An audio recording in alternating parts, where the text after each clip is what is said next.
नमस्कार दोस्तों, good afternoon. चलिए आज से हम भूगोल का एक एक टॉपिक लेके शुरू करते हैं आपके सामने। भूगोल में दोस्तों आज हम लोग ग्लोब अक्षांश एवं देशांतर रेखाओं के बारे में बात करेंगे।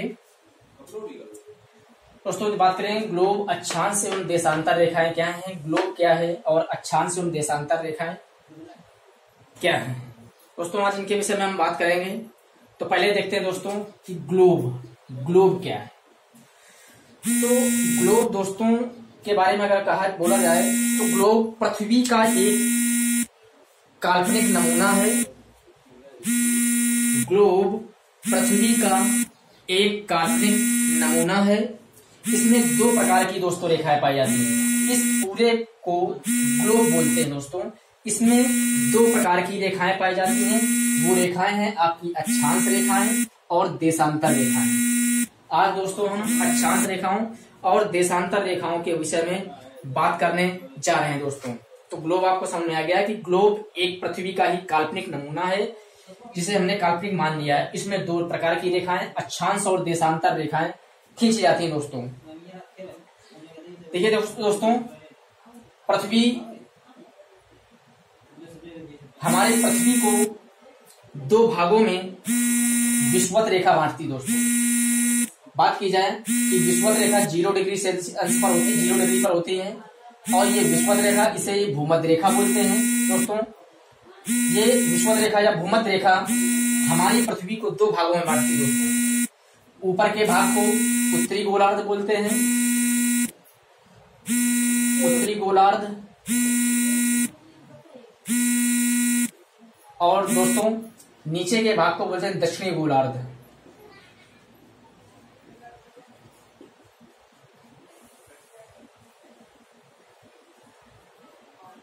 दक्षिणी गोलार्ध दोस्तों ये। और दोस्तों अगर बात करते हैं विषुवत रेखा से 0 डिग्री से हम जब ऊपर की ओर चलते हैं तो चलते चलते दोस्तों ये 90 डिग्री तक पहुंच जाती है। 90 डिग्री। और दोस्तों जब विषुवत रेखा से यानी ये विषुवत रेखा से जब ऊपर की ओर जाएंगे तो 90 डिग्री हमको मिलेगा। और इसी विषुवत रेखा से जब नीचे की ओर आएंगे दोस्तों तो 90 डिग्री मिलेगा। यानी 90 अक्षांश रेखाएं विषुवत रेखा से ऊपर की ओर जाने पर 90 अक्षांश रेखाएं मिलेंगी। और विषुवत रेखा से जब दक्षिणी गोलार्ध की ओर चलेंगे तो 90 अक्षांश रेखा मिलेंगे दोस्तों। तो अगर बात की जाए कि कुल हमारी जो अक्षांश रेखाओं की संख्या है दोस्तों तो 90 प्लस ये यानी 90 अक्षांश रेखाएं वो हो गई जो उत्तरी गोलार्ध की जा रही है विषुवत रेखा से, और 90 अक्षांश रेखाएं वो हो गई जो विषुवत रेखा से दक्षिणी गोलार्ध की ओर जा रही है। तो दोस्तों अगर बात की जाए कि 90 और 90 180 हो गया, 180 हमारी अक्षांश रेखाएं। तो दोस्तों अगर वास्तविक रूप से देखा जाए तो एक विषुवत रेखा जो है ये विषुवत रेखा स्वयं एक अक्षांश रेखा है। 0 डिग्री विषुवत रेखा स्वयं एक अक्षांश रेखा है दोस्तों। तो बात की जाए कि हमारी तो 90 और 181 टोटल देखा जाए 181 अक्षांश रेखा हो गए दोस्तों। अगर दोस्तों बात की जाए कि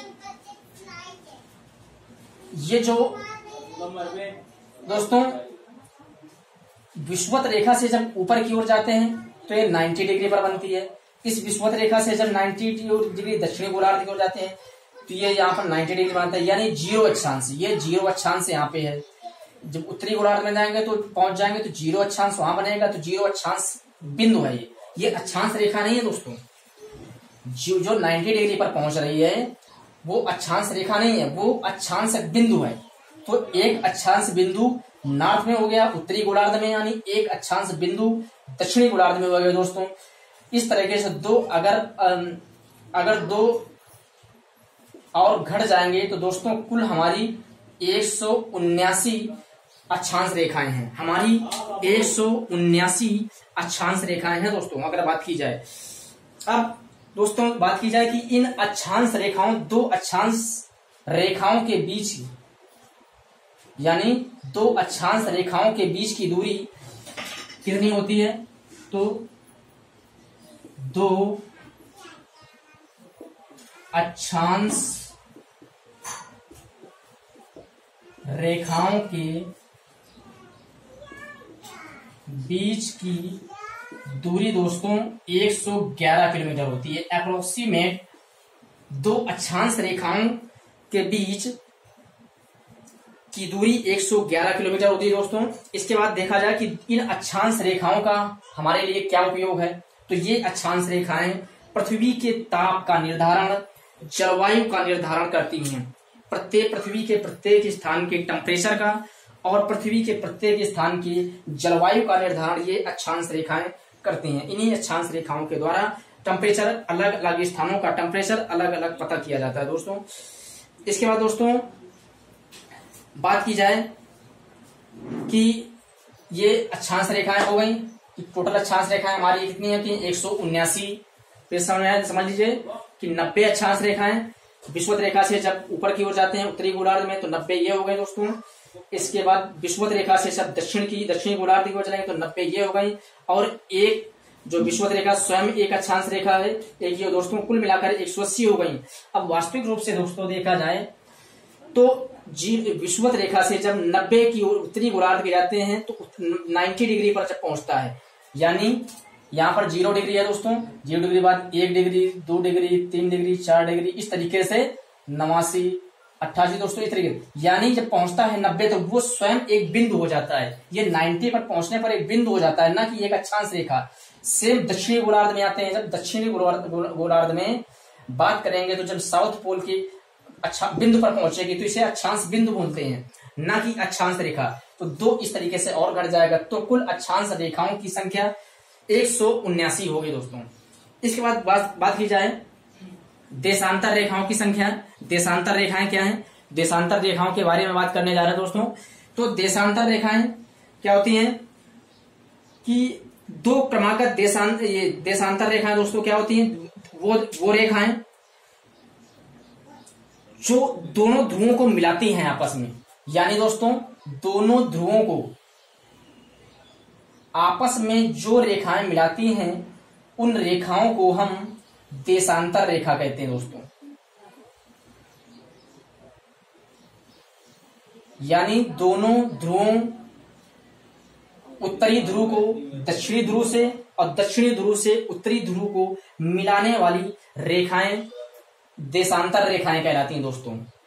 उत्तरी ध्रुव से दक्षिणी ध्रुव को मिलाने वाली रेखाएं देशांतर रेखा कहलाती हैं दोस्तों। अब अगर देशांतर रेखाओं के विषय में बात की जाए तो पूरा हमारा एक जो वृत्त होता है, पूरा वृत्त 360 डिग्री का होता है, 360 डिग्री का दोस्तों। और जो ये देशांतर रेखाएं हैं हमारी, वो उत्तरी ध्रुव यानी नॉर्थ पोल से सीधे साउथ पोल को मिलाते हैं, यानी आधा गोला कवर कर रही है, हमारा आधा सर्कल यानी हाफ सर्कल कवर कर रही है। और हाफ सर्कल दोस्तों बात की जाए, हाफ सर्कल 180 अंश का होता है, 180 अंश का।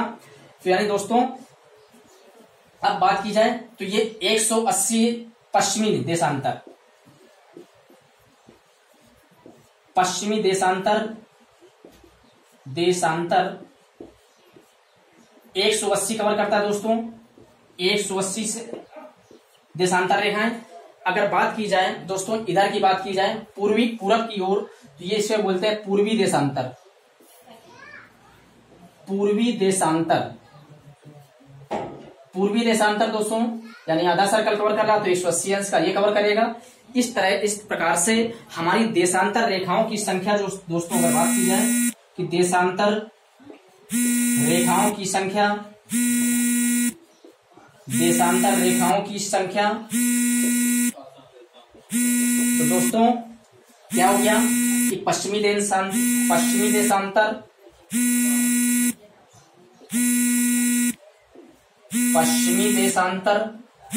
प्लस पूर्वी देशांतर, यानी पश्चिमी देशांतर में 180 रेखाएं, पूर्वी देशांतर में दोस्तों 180 रेखाएं, कुल मिलाकर 360 देशांतर रेखाएं हैं हमारी। तो दोस्तों ये बात क्लियर हो गई, पूर्वी देशांतर पश्चिमी देशांतर मिलाकर कुल मिलाकर हमारी 360 देशांतर रेखाएं होती है दोस्तों। अगर बात की जाए कि दो क्रमागत देशांतर रेखाओं के बीच, यानी इन ये दो क्रमागत देशांतर रेखाएं दोस्तों, दो क्रमागत देशांतर रेखाओं के मध्य सबसे अधिक दूरी कहां पर होती है? तो दोस्तों बात की जाए ये विषुवत रेखा पर, ये है विषुवत रेखा दोस्तों। तो विषुवत रेखा से पर दो क्रमागत देशांतर रेखाओं की सबसे दूरी अधिक होती है, और ये दोस्तों सबसे दूरी अधिक जो होती है विषुवत रेखा पर, ये होती है 111.3 किलोमीटर दोस्तों। यानी दो क्रमागत देशांतर रेखाओं के बीच सबसे अधिक दूरी विषुवत रेखा पर होती है, और दोस्तों वो होती है 111.3 किलोमीटर। अब दोस्तों अगर जब बात की जाए कि हम जैसे जैसे हम विषुवत रेखा से ध्रुवों की ओर पहुंचेंगे, विषुवत रेखा से ध्रुवों की ओर, यानी उत्तरी ध्रुव और दक्षिणी ध्रुव, विषुवत रेखा से दक्षिणी ध्रुव की ओर, तो विषुवत रेखा से जैसे उत्तरी ध्रुव दक्षिणी ध्रुव की ओर बढ़ेंगे तो ये दूरी दोस्तों कम होती चली जाएगी, और जैसे ही हम उत्तरी ध्रुव की ओर पॉइंट पर पहुंच जाएंगे, केंद्र पर पहुंच जाएंगे, तो ये दूरी शून्य हो जाएगी। तो अगर दोस्तों पूछा जाए कि दो क्रमागत देशांतरों के मध्य सबसे कम दूरी कहां पर होती है, तो दोस्तों वो होगा, आपका आंसर होगा ध्रुवों पर। यानी ध्रुवों पर दो क्रमागत देशांतरों के मध्य की दूरी सबसे कम यानी 0 डिग्री होती है, और सबसे अधिक की बात की जाए दो क्रमागत देशांतरों के मध्य सर्वाधिक दूरी विषुवत रेखा पर यानी भूमध्य रेखा पर होती है दोस्तों, 111.3 किलोमीटर होती है, 111.3 किलोमीटर होती है। अब दोस्तों जैसा कि हमने अक्षांश रेखाओं के बारे में बात की थी कि अक्षांश रेखाओं का उपयोग क्या है, तो अक्षांश रेखाओं का उपयोग हमारे प्रत्येक स्थान के ताप का निर्धारण और प्रत्येक स्थान का जलवायु परिवर्तन के बारे में हमें अक्षांश रेखाएं बताती हैं। अब उसी तरीके से दोस्तों अगर बात की जाए कि देशांतर रेखाओं का हमारे जीवन में क्या उपयोग है, देशांतर रेखाओं के माध्यम से हम किसी भी स्थान के समय और तिथि का निर्धारण करते हैं। किसी भी स्थान के समय और तिथि का निर्धारण हम लोग देशांतर रेखाओं के माध्यम से दोस्तों करते हैं। इसके बाद दोस्तों बात की जाए देशांतर रेखाओं के, इसके बाद अगर बात की जाए कि दो क्रमागत देशांतरों के मध्य, दोस्तों अगर ये बात की जाए दो क्रमागत देशांतर, ये क्रमागत हो गए दोस्तों, दो क्रमागत देशांतरों के बीच देशांतर हैं यानी हमें तिथि का ज्ञान कराते हैं, हमें समय का ज्ञान कराते हैं, तो दो क्रमागत देशांतरों के बीच दोस्तों 4 मिनट का अंतर होता है। दो क्रमागत देशांतरों के मध्य 4 मिनट का अंतर होता है, 4 मिनट का। यानी हम एक देशांतर रेखा से दूसरी देशांतर रेखा मगर पहुंचेंगे तो 4 मिनट में दोस्तों पहुंच जाएंगे। इसके बाद जब हम दोस्तों पूर्व की ओर जाते हैं तो ये 4 मिनट दोस्तों प्लस हो जाते हैं, 4 मिनट प्लस हो जाते हैं, और दोस्तों जब हम पश्चिम की ओर जाते हैं तो यही 4 मिनट माइनस हो जाते हैं दोस्तों, यही 4 मिनट माइनस हो जाते हैं। तो ये दोस्तों समय और तिथि रेखा के विषय में बात की जाए तो समय और तिथि रेखा के उपयोग के बारे में सन 1884 में अमेरिका के वाशिंगटन में दोस्तों एक बैठक हुई, और उस बैठक में ये निर्णय लिया गया कि समय और तिथि रेखा के विषय में हम लोग देशांतरों से क्लियर करेंगे, देशांतरों से निर्धारण किया जाएगा। इसके बाद दोस्तों अगर बात की जाए कि 0 डिग्री देशांतर को प्रधान समय रेखा बोलते हैं। 0 डिग्री देशांतर को दोस्तों यानी 0 डिग्री देशांतर दोस्तों, ये देशांतर यानी यहां से 0 डिग्री देशांतर चालू होता है और ये यहां तक चला जाता है। अगर यहां से चलेगा तो ये 0 डिग्री देशांतर इधर आ जाएगा, यानी 180 इधर आ जाएगा। तो यहां से अगर 0 से स्टार्ट होगा चलते चलते 180 इधर आएगा, अगर 0 से यहां से स्टार्ट करें तो 180 तक पहुंच जाएगा। यानी 0 डिग्री देशांतर, 0 डिग्री देशांतर दोस्तों 0 डिग्री देशांतर को प्रधान समय रेखा भी कहा जाता है, प्रधान समय रेखा भी कहा जाता है इसे। 0 डिग्री देशांतर को प्रधान समय रेखा भी कहते हैं दोस्तों। 0 डिग्री देशांतर को प्रधान समय रेखा भी दोस्तों कहा जाता है, प्रधान समय रेखा कहा जाता है, या इसे प्रमुख याम्योत्तर भी कहा जाता है, या प्रमुख याम्योत्तर भी कहा जाता है, याम्योत्तर प्रमुख याम्योत्तर भी कहा जाता है। यह 0 डिग्री रेखा ग्रीनविच से होकर गुजरती है दोस्तों। यही 0 डिग्री रेखा जो है ये इंग्लैंड के लंदन से के ग्रीनविच से, एक स्थान का नाम है ग्रीनविच, ये 0 डिग्री रेखा ग्रीनविच,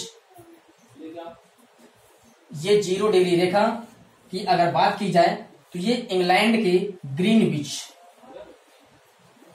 नामक स्थान से खींची गई थी दोस्तों। जब इंग्लैंड में वाशिंगटन में 1884 में बैठा हुई तब ये पता चला कि 0 डिग्री देशांतर रेखा हमारे इंग्लैंड लंदन के ग्रीनविच नामक स्थान से गुजरती है दोस्तों। इसीलिए इसी 0 डिग्री देशांतर से ही विश्व के समय का निर्धारण भी किया जाता है।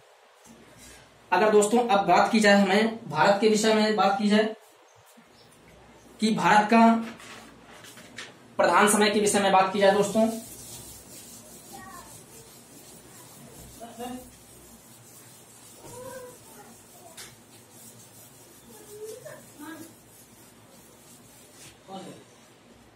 अगर भारत के विषय में बात की, भारत का प्रधान समय रेखा कितना है तो भारत का प्रधान समय रेखा 42 डिग्री है। भारत का प्रधान समय रेखा 82.5 अंश है।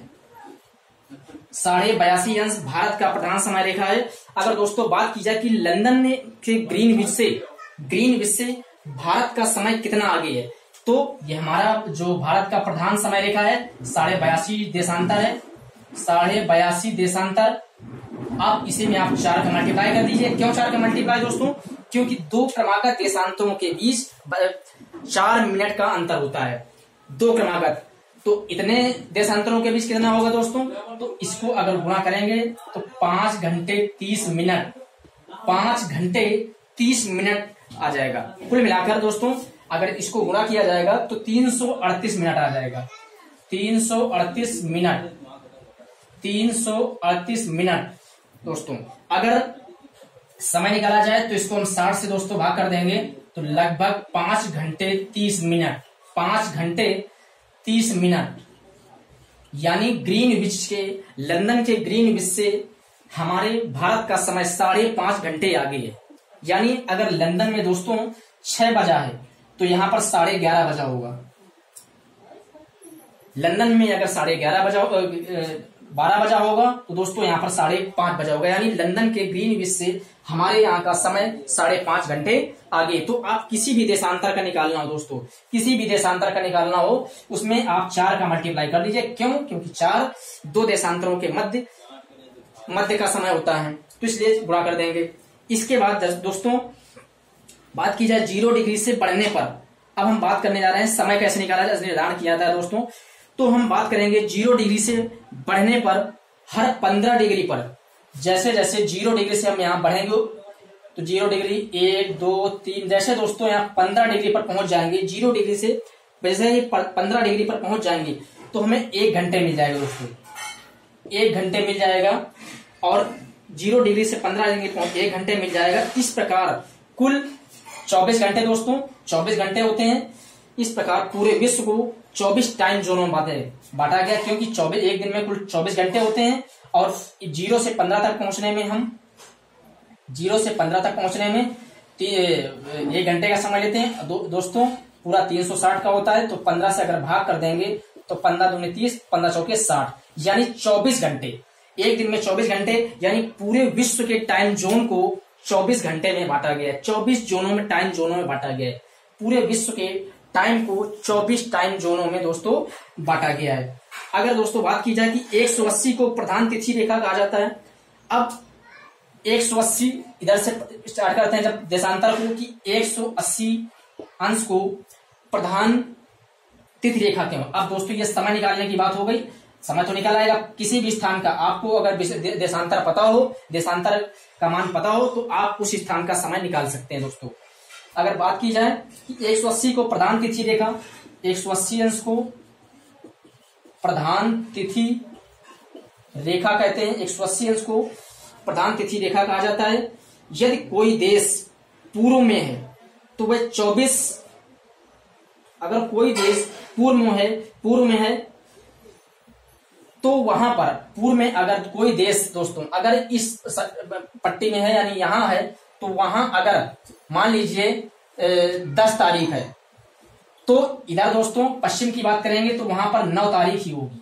यानी दोस्तों कोई भी देश अगर पूर्वी देशांतर में स्थित है तो वहां का जो तिथि है वो एक दिन आगे होगी। अगर कोई देश पश्चिमी देशांतर में है तो वो एक दिन कम होगा पूर्वी देशांतर की अपेक्षा दोस्तों। अब दोस्तों इसके बाद बात करते हैं कि तो इस तरह से दोस्तों तिथि का निर्धारण किया जाता है। समय और तिथि के निर्धारण के विषय में आपने जाना। अब थोड़ा सा दोस्तों और बात करते हैं हम।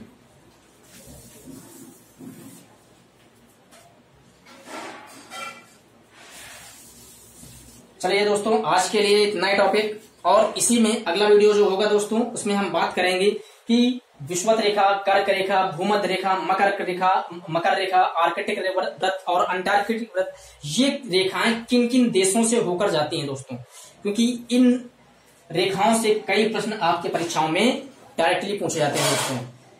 थैंक यू दोस्तों। वीडियो अच्छा लगे तो लाइक करिए, शेयर करिए, सब्सक्राइब करिए।